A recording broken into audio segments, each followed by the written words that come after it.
Hello दोस्तों, BMS note simplified में आप सभी का एक और बार स्वागत है। तो आज के इस वीडियो में हम बात करेंगे स्नेहा की विचारणाएं या फिर स्नेहा की प्रविचारणाओं के बारे में।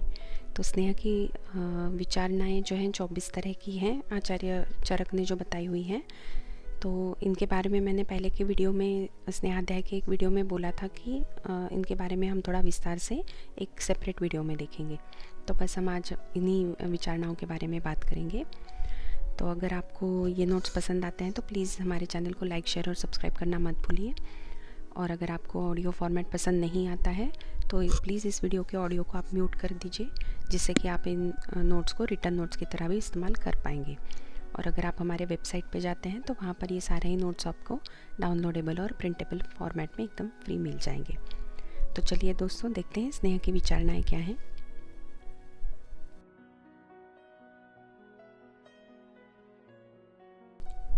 तो दोस्तों, इसके पहले के 2 वीडियोस में हमने चरक सूत्र स्थान का जो अध्याय 13 है, स्नेहाध्याय, इसको हमने 2 भागों में देखा था। स्नेहाध्याय पार्ट 1 और पार्ट 2 करके हमने उन वीडियोस में देखा था, जिसमें हमने 25 तरह के सवालों को कवर किया था जो अग्निवेश ने पूछे थे अपने गुरु पुनर्वसु आत्रेय से।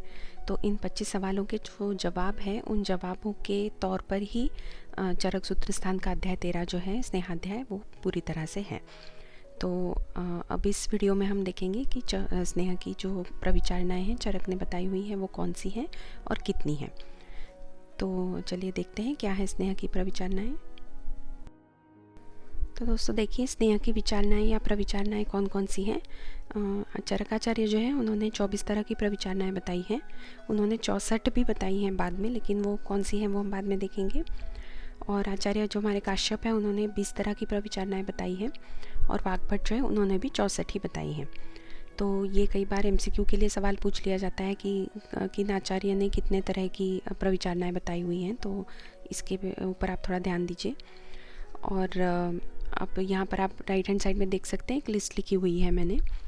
तो ये लिस्ट अगर आप याद कर सकते हैं तो इसे याद कर लीजिए, या फिर लेफ्ट हैंड साइड में आप देख सकते हैं कि श्लोक लिखा हुआ है स्नेहा की विचारणाओं का। जो श्लोक है, ओदनश्च विलेपी च रसो मांसम पयो दधि यवागुः सूपशाखौ च युषः काम्बलिकः खड़ः सत्तवस्तिलपिष्ट च मद्यम लोह्यास्तव तथैव च भक्षमभ्यञ्जनं बस्तिस्तथा चोत्तरबस्तयः गण्डुषः कर्णतैलं च नस्तः कर्माक्षितर्पणं चतुर्विंशतिरित्येतः स्नेहस्य प्रविचारणः। तो ये श्लोक अगर आप लर्न कर लेंगे तो ये लिस्ट अपने आप ही आपको लर्न हो जाएगी। और वैसे तो बहुत ज़्यादा मार्क्स के लिए आता नहीं है, 5 मार्क्स के लिए आता है, लेकिन अगर इस श्लोक को अच्छी तरह से या लिस्ट को अच्छी तरह से आप याद कर लेंगे तो वो 5 मार्क्स आसानी से आपको मिल जाएंगे। तो अगले पेज पे मैं आपको बताती हूँ कि अगर ये श्लोक आप लर्न नहीं कर पाते हैं तो निमोनिक्स की सहायता से किस तरह से आप इसको इन विचारणाओं को आप लर्न कर सकते हैं। श्लोक अगर लर्न कर लेंगे तो एक ये बेनिफिट आपको होता है कि कई बार क्या होता है कि कोई एक विचारणा जो नहीं भी बताई हुई है, हम गलती से उसको लिस्ट में डाल देते हैं। तो जैसे कि इन्होंने कल्क नहीं बताया है, पेया नहीं बताई हुई है, लेकिन वो भी एक भोज्य पदार्थ है, खाने का पदार्थ है करके हम लिखते लिखते ये वागु के साथ, विलेपी के साथ उसको भी लिख देते हैं। तो ये गलती हो जाती है जिससे कि मार्क्स कट सकते हैं आपके। तो थोड़ा ध्यान दीजिए इसलिए इस श्लोक की तरफ और इस लिस्ट की तरफ। तो अब देखिए ये जो 24 प्रविचारणाओं के लिए निमोनिक्स एक यहाँ पे बताया दिखाया हुआ है, वो क्या लिखा है देखिए।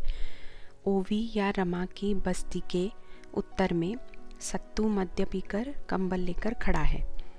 सुयुषा ने दूध दही को तिलपिष्ट के साथ भक्षण किया। तो जैसा आप जानते हैं कि निमोनिक्स का कोई मतलब तो होता नहीं है, तो वैसे ही यहाँ जो अंडरलाइन किए हुए हैं मैंने लेटर्स या वर्ड्स, तो इनमें यहाँ के जो 19 प्रविचारणाएं हैं वो इंक्लूड हो गई हैं। और जो 5 मैंने छोड़ दी है वो मैंने क्यों छोड़ दी है वो भी मैं आपको बताऊंगी। तो ये जो है ओवी में ओदन और विलेपी आ गया, या रमा में, या में यवागु, रमा है रस और मांस, की बस्ती के उत्तर में, तो बस्ती और उत्तर बस्ती आ गया। सत्तू मद्य पीकर, सत्तू और मद्य, कंबल लेकर खड़ा है, काम्बलिक और खड़ आ गया। सुयुषा में सुपयुष और शाक आ गया है, दूध और दही को तिलपिष्ट भी आ गया के साथ भक्षण किया, भक्षण है भक्ष्य। और ये जो 5 हैं, अभ्यंजन, गंडुष, कर्णतैल, नस्य और अक्षितर्पण, इनको आप 5 हमारे जो सेंस ऑर्गन्स होते हैं उसके हिसाब से आप याद रख लीजिए। तो स्किन है, टंग है, ईयर्स, नोज और आइज़। तो तो अभ्यंजन है स्किन के लिए जो हम मालिश करते हैं। गंडूश है मुंह के लिए, वैसे तो पूरे मुंह के लिए है लेकिन मैंने टंग लिख दिया है यहाँ पे। कर्ण तैल है कान के लिए, नस्य नोज़ और अक्षतर्पण आइस। तो आप 5 सेंस ऑर्गन्स याद कर लेंगे तो ये पांचों जो विचारणाएँ हैं वो भी अपने आप ही आपको याद हो जाएंगी। तो 19 और 5 मिला के ये 24 प्रविचारणाएँ हो गई हैं। तो इस तरह से आप देखिए, या तो वो श्लोक याद करके या फिर ये लिस्ट याद करके या फिर इस नेमोनिक्स को याद करके आप इन प्रविचारणाओं को याद कर सकते हैं। श्लोक याद करने से बेनिफिट ये होता है आयुर्वेद में कि जब भी आप कोई श्लोक लिख के फिर उसका डिस्क्रिप्शन लिखते हैं तो आपको मार्क्स ज़्यादा मिलते हैं। जैसे कि साइंस में होता है, अगर हम डायग्राम बनाएं तो और उसका डिस्क्रिप्शन लिखें तो हमें मार्क्स ज़्यादा मिलते हैं, बस उसी तरह से होता है। तो अब देखते हैं इन प्रविचारणाओं को थोड़ा सा विस्तार से, ज़्यादा नहीं, 5 मार्क्स से ज़्यादा तो वैसे आते नहीं हैं पर फिर भी हल्का सा। तो सबसे पहला है ओदन। तो ओदन जो होता है उसमें होता है चावल, और चावल के 5 गुना जल हमें मिलाना है। चावल के 5 गुना जल को मिला के उसे पकाना है और मांड के रूप में उसका पानी हमें निकाल देना है। तो पानी पूरा उसमें ख़त्म नहीं कर देना है, जो पानी थोड़ा रख के उस पानी को हमें मांड के रूप में निकाल देना है। फिर आता है विलेपी, जो चावल या चावल के जो कण होते हैं उनको, छोटे छोटे टुकड़े जो होते हैं उनको 4 गुना जल में हमें पकाना है। और 4 गुना जल में पकाने के बाद लापसी के जैसा वो बन जाता है, जिसे लापसी कहा जाता है, और जिसका जलीय अंश पृथक नहीं दिखाई देता, मतलब पानी पानी उसमें अलग नहीं दिखाई देता, मैशी पेस्ट जैसा एकदम दिखाई देता है। फिर तीसरा है रस। तो रस में का मतलब होता है कि प्राणियों का जो मांस रस है उसमें औषध द्रव्य मिलाकर पकाते हैं। औषधि द्रव्यों को मांस रस में डाल के पाक क्रिया की जाती है। और इसके 3 प्रकार है, घन, तनु और अच्छतर। तो घन, तनु और अच्छतर ये 3 रस के ये प्रकार हैं, और ये 3 उत्तरोत्तर लघु होते हैं। यानी जैसे जैसे मतलब घन से तनु लघु है और तनु से अच्छतर लघु होता है। तो उसके बाद आता है मांस, यानी निर्दिष्ट कोई भी जो उस व्याधि के लिए या उस मनुष्य के लिए जो प्राणी बताया गया है उस प्राणी का मांस को पकाना है और उसको फिर स्नेह के साथ उसका प्रयोग करना है। तो ये मांस हो गया। दूध है, जो उष्ण दूध होता है वार्म मिल्क, उसमें स्नेह मिलाकर हमें देना है। जैसे दूध में घी मिला के देने की प्रथा बहुत जगहों पे है, तो उष्ण दूध में स्नेह मिलाकर दिया जाता है। और छठवा है दही। तो दही में स्नेह मिलाकर दिया जाता है। इसका एक बेहतरीन एग्जाम्पल है जो पंचामृत पूजा में लगता है, आपको पता होगा। तो ये हो गया दही में स्नेह मिलाकर। तो ओदन, विलेपी, रस, मांस, दूध और दही। अब इसके बाद देखते हैं यवागु। यवागु है आहार द्रव्य के 6 गुना जल इसमें मिलाना है। जो भी आहार द्रव्य है उसके 6 गुना जल इसमें जाएगा, और इसके पकाने के बाद इसमें अन्न का भाग ज़्यादा दिखाई देगा और जल का भाग जो है वो कम दिखाई देगा। और इससे भी जो गाढ़ी मोटी होती है वो होती है खिचड़ी। तो यवागु में 6 गुना जल होता है आहार द्रव्य के साथ में, और पकने पर अन्न का भाग अधिक होता है और जल का भाग कम होता है। सूप में है जो शिंबी धान्य होते हैं, जो जैसे कि दाल, तो इनमें 14 या 18 गुना पानी डालकर जब तक उनको पकाना है जब तक कि 1/4 जल बच नहीं जाता, 1/4 जल बच नहीं जाता, जैसे कि पकी हुई दाल। इसका एक अच्छा उदाहरण है सूप का। अब शाक है। शाक में क्या है, मूल, पत्र, पुष्प, त्वक, यानी कि पेड़ पौधों के जो मूल, पत्र, पुष्प और त्वक होते हैं इनको शाक कहा जाता है। यूश क्या है, यूश है दाल वगैरह की जो पोटली होती है, उस ऐसी एक पोटली बना के उसमें 18 गुना जल में पकाकर आधा जल बचने तक हमें इसको पकाना है। सूप में होता है 1/4 जल बचने तक पकाना है, यूश में है आधा जल बचने तक पकाना है। कामलिक में है तिल और उड़द का कल्क, दही, अनारदाना की खटाई, नमक और तेल, इन सबको मिलाकर पकाया जाता है। तो ये कामलिक है। और खड़ है मट्ठा, यानी कि छाछ जैसा मट्ठा, उसमें कैथ, चांगेरी, काली मिर्च, जीरा, चित्रक, इन सब का चूर्ण लेना है और इनको पकाना है। तो कामलिक और खड़ में होता है दही और मट्ठा का उपयोग। तो कामलिक में होता है तिल, उड़द का कल्क, दही, अनारदाना की खटाई, नमक और तेल, और खड़ में होता है मट्ठा के साथ कैथ, चंगेरी, काली मिर्च, जीरा, चित्रक, इन सबको चूर्ण के रूप में लेना है और पकाना है। तो ये हो गया यवागु, सूप, शाक, यूश, कामलिक और खड़। अब इसके आगे के देखते हैं। अब इसके बाद जो है 13वें नंबर पे वो है सत्तू, जो कि अन्न यानी कि जौ आदि तरह के जो अन्न होते हैं उनको भूंज कर, यानी उनको ड्राई रोस्ट करके कूटना है। तो इनको भूंजकर कूट के सत्तू बनाया जाता है। काफ़ी फेमस है, कई सारी जगहों पे सत्तू इस्तेमाल होता है, सत्तू के पराठे बनाए जाते हैं, आपको पता होंगे। तो जौ आदि अन्न को जो भूंज कर बनाया जाता है कूट कर, ये सत्तू है। तिल पिष्ट है, तिलकुट, पिष्ट यानी कूट, तो तिल को कूटना है, उसका पाउडर जैसा बनाना है और उसमें गुड़ या चीनी मिला दिया जाता है, तो ये होता है तिलपिष्ट। मद्य है, जो सभी तरह के तरल पदार्थ होते हैं जिनमें नशा, जिनकी वजह से नशा या मद हो सकता है, उन्हें मद्य कहा जाता है। तो सभी तरह के आसव हैं, अरिष्ट हैं, सिद्धू है, सुरा है, ये सारे तरह के जो द्रव्य हैं ये मद्य में आते हैं। अब लेह है, 16वां लेह यानी कि जिनको चाट कर खाया जाता है, जैसे कि हलवा हो गया, लापसी हो गई, अपना च्यवनप्राश हो गया, तो ये जो है ये लेह में आता है। अब भक्ष्य है, जो कि 6 प्रकार के आहारों में से ये भी एक प्रकार है, तो भक्ष्य जो है वो भी एक तरह की प्रविचारना है। फिर है अभ्यंजन, तो अभ्यंजन को अभ्यंग भी कहा गया है। इसमें जो सभी तरह के त्वचा और वातनाशक द्रव्य से सिद्ध जो तेल होते हैं उनसे मालिश करने के लिए कहा गया है, तो जो त्वचा के लिए हितकर होते हैं और जिनसे वात रोग का प्रमुखतः जो नाश करते हैं, ऐसे द्रव्यों से जो सिद्ध तेल है वो ये अभ्यंजन की कैटेगरी में आते हैं। ऐसे तेलों से मालिश करने के लिए कहा गया है। तो सत्तू, तिलपिष्ट, मद्य, लेह, भक्ष्य और अभ्यंजन, ये आगे के 6 हो गए।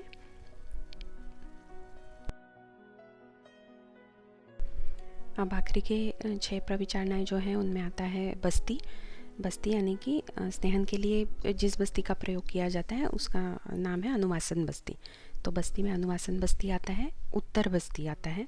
उत्तर बस्ती जो है जिसका स्नेहन के लिए प्रयोग किया जाता है, स्नेहनार्थ जो प्रयोग होती है उत्तर बस्ती, और इसका विशेष ये है कि पुरुष और स्त्रियों के मूत्र मार्ग से ये दी जाती है और स्त्रियों के गर्भ मार्ग से भी अंदर दी जाती है, तो ये उत्तर बस्ती हो गई।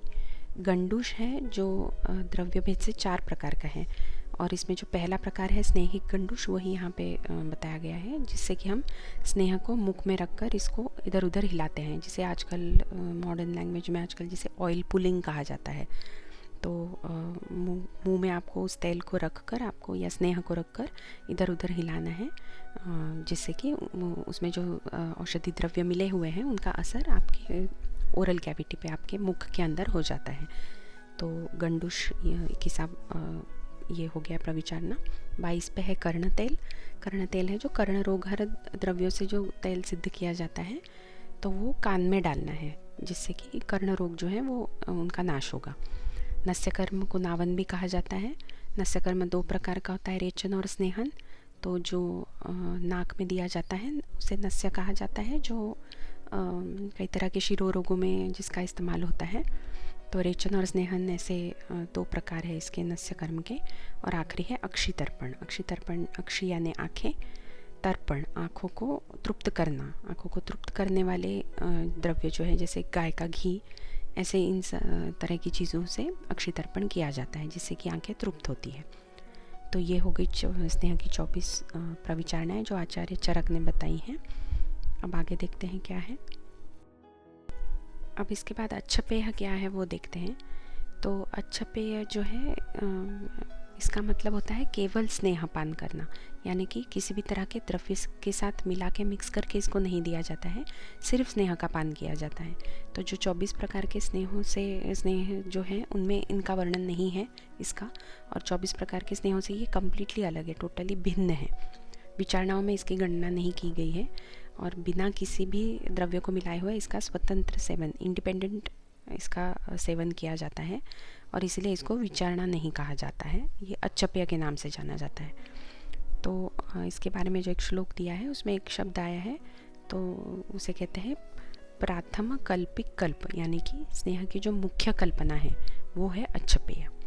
तो आपको बस ये याद रखना है कि अच्छपेय जो है वो केवल स्नेहपान है, केवल और केवल स्नेहपान, उसको किसी भी द्रव्य के साथ मिलाया नहीं जाता है, और सिर्फ स्नेहपान मतलब प्योरली स्नेह के फॉर्म में उसको किया जाता है। अब आचार्य चरक ने स्नेह की जो 64 प्रविचारणाएं बताई हैं वो क्या है वो भी देख लेते हैं। तो ये जो प्रविचारणाएं आचार्य चरक ने 24 जो बताई हुई हैं, इनको मिला के और इनको अलग अलग रूप में जो इनमें जो स्थित 6 रस हैं, इनके योग से जो बनती है वो है 63, यानी कि त्रिषष्ठिधा। 63 जो है 63 प्रविचारणाएँ बनती हैं, और एक अच्छपेय को मिलाकर ये 64 प्रविचारणाएँ बन जाती हैं। तो जो इन प्रविचारणाओं को मिलाकर और इनके पृथक पृथक रूप में जो 6 रस स्थित है, समाविष्ट है, इनके योग से जो बनती है 63 प्रविचारणाएँ वो हैं, और प्लस इसमें एक आप मिला दोगे तो जो अच्छपेय है, तो ये 64 प्रविचारणाएँ बन जाएंगी।